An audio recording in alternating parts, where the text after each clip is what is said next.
Hey YouTube, how's everybody doing? I hope you guys are doing well. I've had an amazing weekend. I just wanted to say that I have had the first weekend, I think in a really long time, that I actually felt normal, where I wasn't thinking about food and I wasn't thinking about the obsessive thoughts about exercise and results and all that.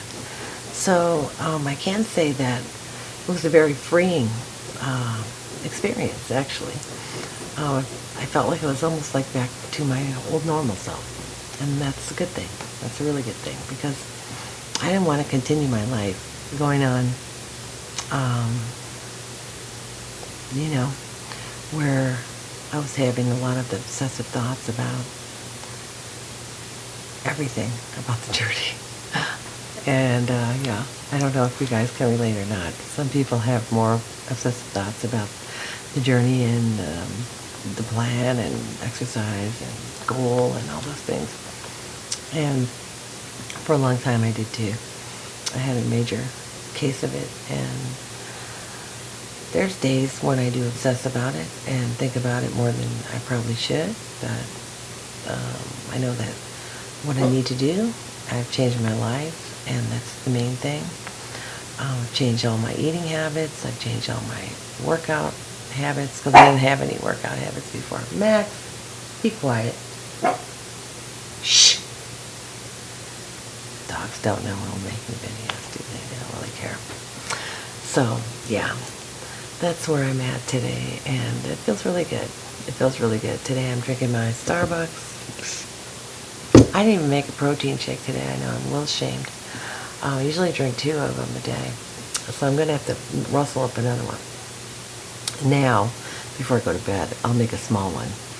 And yeah, so I did prep my food for the week. I made chicken, kale, meatballs.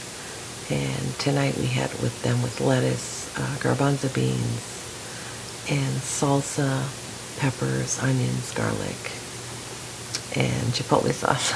So that was a really awesome combination. It was kind of like sticking a couple of little meatballs on top of the salad, and it tasted really good. It was really simple, and I just like making things in advance so that I don't have to cook lunches throughout the week.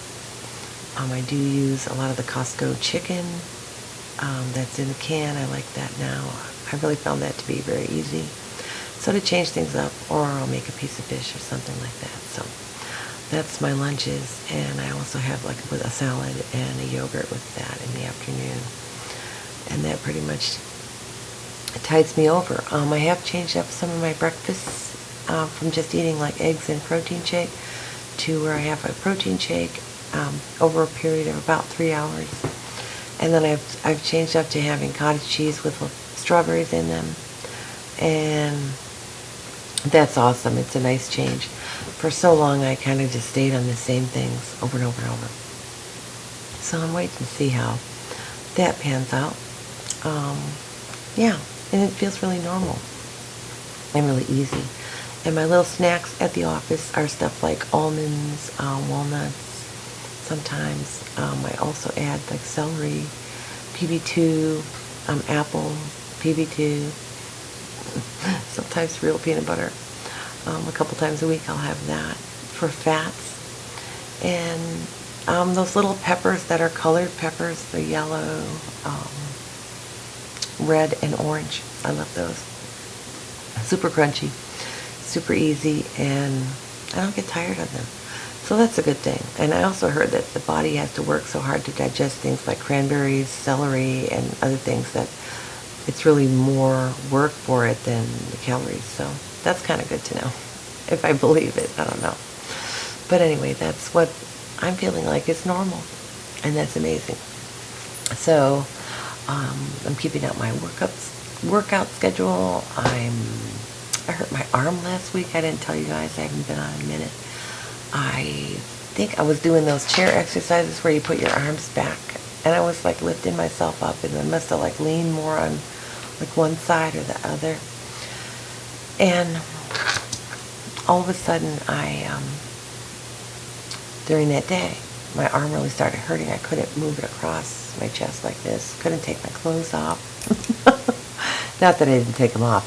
I had help, but yeah, that was a trip, and it lasted a couple days. The first day that it started, the pain was sort of in the muscle here, and it was like a nagging pain, and it really awful. So I kept thinking, okay, I'll just have to do different workouts. So what I did is Max, you're so annoying. Sorry. Yeah, I just modified my workouts around it and just didn't use my arms those days. So I lost like part of a week of arms, but c'est la vie, right? I'm not on any schedule to become, Miss Guns USA or anything like that. So anyway, yeah, so I'm just saying hi to everybody. I hope you guys are all doing well. I've been watching a lot of your goal videos and talking about how it's more a feeling than a number, and I would have to agree with that. Touching base on that, I have enjoyed those videos, just to say, and I'm really glad that people are coming to that awareness. It's something that a friend of mine had brought to my attention a while ago, that that it is way more than about the number, because the long road is our longevity and keeping the weight off. A lot of people can get weight off, but how long can we keep it off? And even if we have normative regain, and we can maintain from there, I think that that's awesome, as long as we stay mindful and cognizant of our choices, of our modified lifestyles, and where we want to go with it, and what we want to do, and how we want to live our lives. I, for one, don't want to live my life thinking about a scale. I will think about the scale, but I don't want to be thinking about the scale, if you know what I'm saying. I think goal is truly a feeling, and I think it's a feeling of freedom, and I think that it does somewhat have to do with the number, but it doesn't have to do with the number at the same time. So it's sort of a double-edged sword.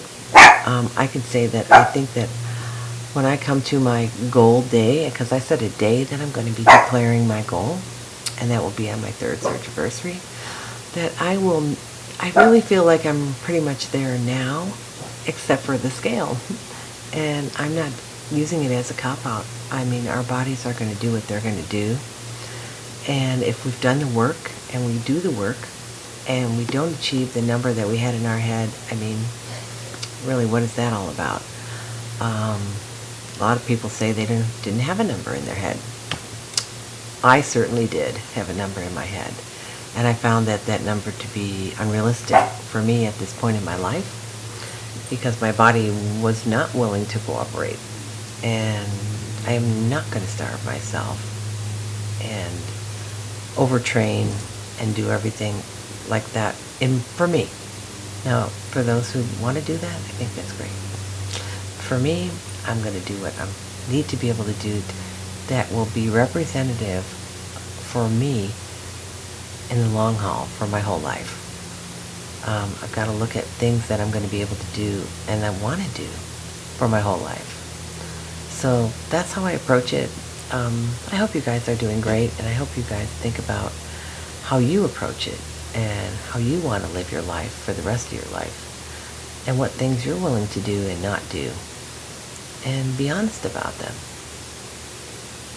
That's all. That's all it is coming to terms, coming to realizations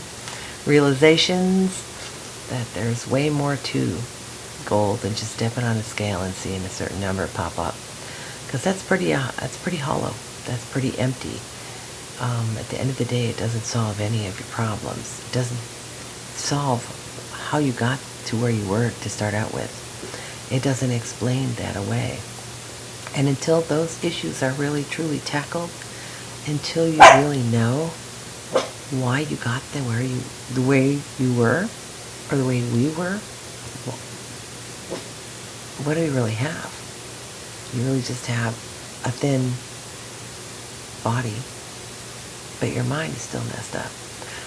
And this is why I believe that most diets fail. It's because, of course, the underlying root cause was never addressed. So that's not profound. That's just the way it is. Hope you guys are going to have a great night, and I'll talk to you soon. Take care.